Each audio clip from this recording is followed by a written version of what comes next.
और इधर मध्य प्रदेश में बुलडोजर का एक्शन जारी है। इंदौर और अशोकनगर में बुलडोजर एक्शन देखने को मिला है, जहां एक तरफ इंदौर में सड़क निर्माण में बाधा बन रहे 40 निर्माण पर एक्शन लिया गया, तो अशोकनगर में सट्टा किंग आजाद के अवैध होटल को जमींदोज किया गया है। रिपोर्ट देखते हैं।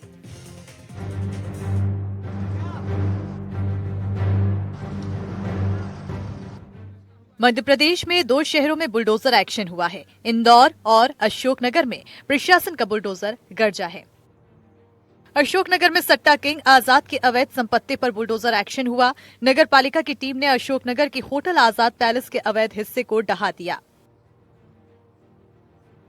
सट्टा किंग के नाम से मशहूर आजाद फिलहाल फरार है। आजाद के मध्य प्रदेश, उत्तर प्रदेश से लेकर राजस्थान तक सट्टे के तार जुड़े हुए थे। आरोपी आजाद खान सट्टा चलाने के साथ एक केजियन बैंक भी संचालित करता था। अशोकनगर जिला मुख्यालय पर सट्टा किंग आजाद के आजाद पैलेस पर आप देख रहे होंगे, करोड़ों के आलीशान बिल्डिंग पर, इमारत पर आप देख रहे होंगे किस तरह दो पॉकलैंड मशीनों से लगातार प्रशासनिक कार्रवाई जारी है। किस तरह इस आलीशान बिल्डिंग को जमींदोज किया जा रहा है। अब लगातार ये बुलडोजर इस पर पार करता नजर आ रहा है। लगातार ये बिल्डिंग जमींदोज होती नजर आ रही है। लगातार काफी देर, लगभग 15 से 20 मिनट में ही इस बिल्डिंग को जगह जगह से तोड़ दिया गया है। देखा जाए तो उधर अशोकनगर के अलावा इंदौर में भी बुलडोजर गरजा है। इंदौर में ट्रेजर टाउन से बिलासपुर सड़क निर्माण में बाधक बन रहे मकानों पर बुलडोजर चला। इंदौर में 40 बिल्डिंगों पर नगर निगम की टीम ने कार्रवाई की और सड़क निर्माण में बाधा बन रहे हिस्सों को गिरा दिया। मास्टर प्लान की रोड है, 100 फीट की रोड है, उसका अराउंड 1.5 किलोमीटर की रोड है। कुछ अतिक्रमण है, कुछ कमर्शियल दुकानें हैं, कुछ मकान हैं। ऑलरेडी हमारी अनाउंसमेंट और काफ़ी टाइम से चल रहा है, उसमें मार्किंग भी हो गई थी, सेंटर लाइन के बाद मार्किंग हो गई ऑलरेडी। काफ़ी लोगों ने खुद से भी हटा लिया था, कुछ अभी भी रुके हुए थे तो उनको आज हटाने की कार्रवाई की। अभी भी ऑलमोस्ट कवर कर लिया है। कुछ लोगों ने खुद से भी हटाना स्टार्ट किया, तो उनको हम बेसिकली ट्राई कर रहे हैं कि वो खुद भी अपना व्यवस्थित कर ले उसको। ट्राई करेंगे जितनी जल्दी उसको रोड को बना पाए। इंदौर में जहां सड़क निर्माण में बाधक बन रहे 40 मकानों के हिस्सों को ढहाया गया, तो वहीं अशोकनगर में सट्टा किंग आजाद के अवैध होटल पर प्रशासन की टीम का बुलडोजर चला। इंदौर से तनुश्री देसाई और अशोकनगर से स्वदेश शर्मा की रिपोर्ट।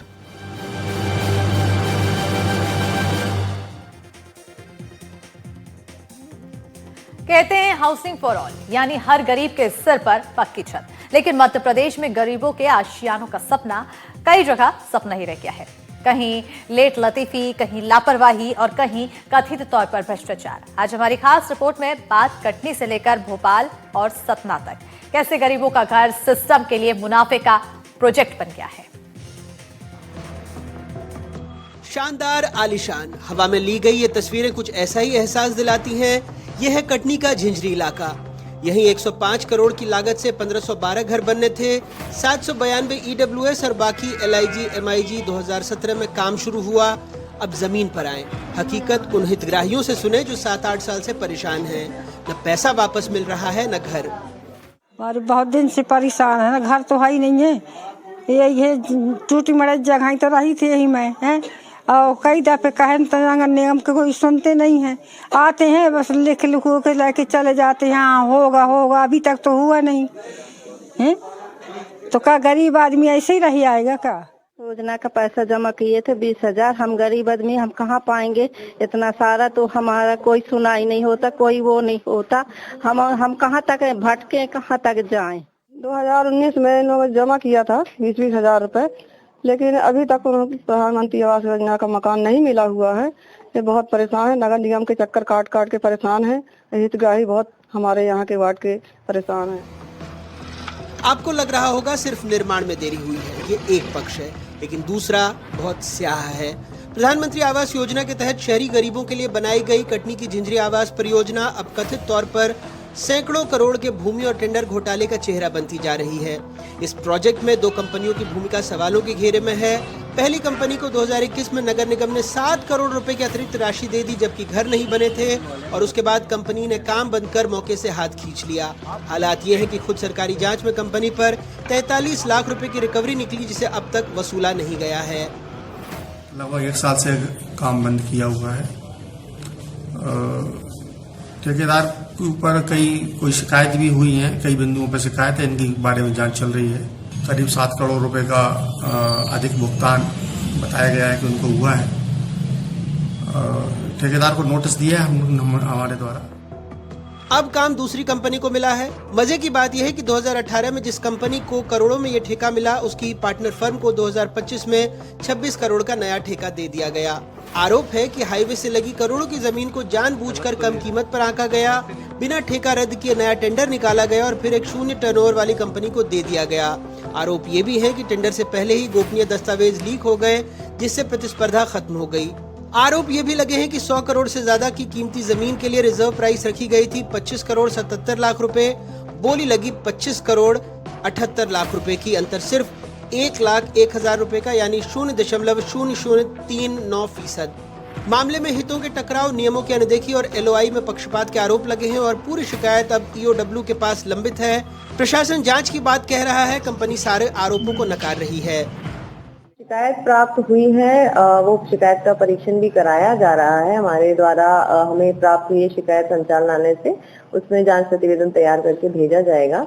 प्रारंभिक परीक्षण में ये सामने आया है कि सारी कार्रवाई विधिवत की गई है, परंतु अभी भी परीक्षण कराया जा रहा है। अन्य कोई बिंदु आते हैं तो उसको भी जांच प्रतिवेदन में उल्लेख करके भेजा जाएगा। ये आरोप सारे गलत हैं। हमने नगर निगम कटनी के साथ एसोटेक वेंचर ग्रुप ने डेवलपमेंट का एक एग्रीमेंट साइन किया था और PPP मॉडल के तहत जो प्रोजेक्ट पिछले 6 सालों से बंद था उसको वापस उजागर करने का काम कर रही है। एसोटेक ग्रुप 30 साल से भारतवर्ष में 7 राज्य में काम कर रहा है, तो ये बोलना कि एक्सपीरियंस नहीं है बिल्कुल गलत है। जितने भी आरोप लगाए जा रहे हैं वो बिल्कुल निराधार हैं, कोई उसमें फैक्ट्स नहीं है। जहाँ तक एसोटेक वेंचर ग्रुप की बात है तो हम जो प्रोजेक्ट झिंझरी और कटनी को बदनाम कर रहा था उस प्रोजेक्ट को लाइव कर रहे हैं। हम लोगों को अच्छे घर बना के दे रहे हैं और सुविधाएं दे रहे हैं। बात अकेले कटनी की नहीं, राजधानी भोपाल में प्रधानमंत्री आवास योजना के तहत हाउसिंग प्रोजेक्ट अधूरे हैं। हालात ये हैं कि जो घर 2 साल में मिलना था वो आज 6 साल बाद भी लोगों को नहीं मिल पाया है। अब नगर निगम से घर लेने वाली दोहरी मार झेल रहे हैं। घर तो मिला नहीं, लोन की किस्त और किराया दोनों देना पड़ रहा है। लोन पे है भैया, आपने इतनी सैलरी तो है नहीं कि हम इकट्ठे ले लोन पे लिया था हमने मकान। इसकी किस्त जा रही थी, बच्चे की फीस जा रही थी, रूम का रेंट जा रहा था, तो कैसे मैनेज करेंगे? इतने कम ही है, मतलब सैलरी कम है ना, कैसे हो पाएगा? मकान ले लिया था, मकान लिया नगर निगम के थ्रू। मकान लेने के बाद क्या हुआ सर कि आज 3 साल हो गए, ना हमें पोजीशन दिया गया, ना हमें हमारा मकान दिया गया, ना हमें हमारा अधिकार दिया गया। हमारे पास दोहरी मार जी रहे हैं सर। जी क्या है, बैंक का भी हमारे पास एक तो EMI देते हैं, वो घर का भी किराया देते हैं।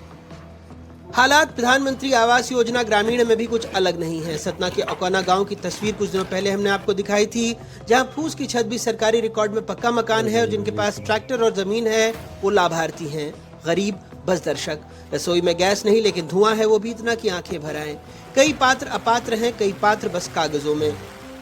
साहब नाम तो रहा, कहानी का बताइए, आया नहीं। तो नाम कट कैसे का? फिर नाम कटा नहीं रहा, नाम रहा है। हाँ। तो फिर या कुछ छटनी में अपन नाम रहा है, पैसा नहीं आया।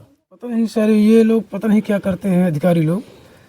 अब एक सूची में तो कई सालों से नाम दिख रहा हूँ मैं, बताएंगे आके मेरे से कि नाम है आपका, पर नाम है पर मिलता नहीं है कुछ। नाम अब तो अपात्र कर दिया गया है। हाँ, तो क्या बोले हैं कि ये आते हैं छोटे बड़े आदमी, तो उनसे बताते हैं तो बोलते हैं कि आएगा आएगा, बात ही नहीं है। राम स्वरूप के नहीं है, राम मनोज के नहीं है, एक पहले के जमीन है, घर दुआर नहीं है तो कहाँ जाए? और लेकिन जिनके लगे गल्ला मिला के कुरुआ गल्ला मिला तो जेखे है तो वही मिलवा करी, जेखे नहीं है तो वही कहाँ मिली, वही कुछ ना मिली। बोखर कागदा लग जाके हरवा देते हैं बीजे। वैसे सतना में ये पहली बार नहीं हुआ। 3 साल पहले हमने भूतों के गांव से प्रधानमंत्री आवास घोटाले की कहानी बताई थी। नहीं तो मुमकिन था कि मृतकों के नाम पर घर स्वीकृत हो गए। कई गरीबों को मकान नहीं मिला लेकिन उनके पैसे खाते में आए और चले भी गए। ये भी पता लगा कि भ्रष्ट सिस्टम कैसे सरकारी योजनाओं के कुएं पी गया, शौचालय चट कर गया। सुनने में अजीब लगा ना, लेकिन जरा सोचिए जिनके साथ ये हुआ उन पर क्या गुजर रही होगी और उनकी हिमाकत जो प्रधानमंत्री का नाम जुड़ने के बाद भी घोटाला करने से नहीं चूकते। अपना पैसा देवा दे, अब तो बनवा ले हम घुस। जब पात्रता, राजनीति और भ्रष्टाचार की गठरी में लिपटी हो तो गरीबों का सपना अधूरा ही रह जाता है, एक आंकड़ा भर रह जाता है, लेट लतीफी से आगे बढ़ता है। मध्य प्रदेश के कई शहरों में प्रधानमंत्री आवास योजना की हकीकत कुछ ऐसी ही है। भोपाल से अपने कैमरा सहयोगी रिजवान खान और कटनी से आरवी गुप्ता के साथ अनुराग द्वारी, एनडीटीवी। उन्नाव रेप केस पूरे दिन चर्चा में रहा। इस मामले में सुप्रीम कोर्ट ने आरोपी कुलदीप सेंगर को राहत देने से मना कर दिया। इस फैसले के बाद पीड़ित ने आखिर क्या कहा, आइए सुने।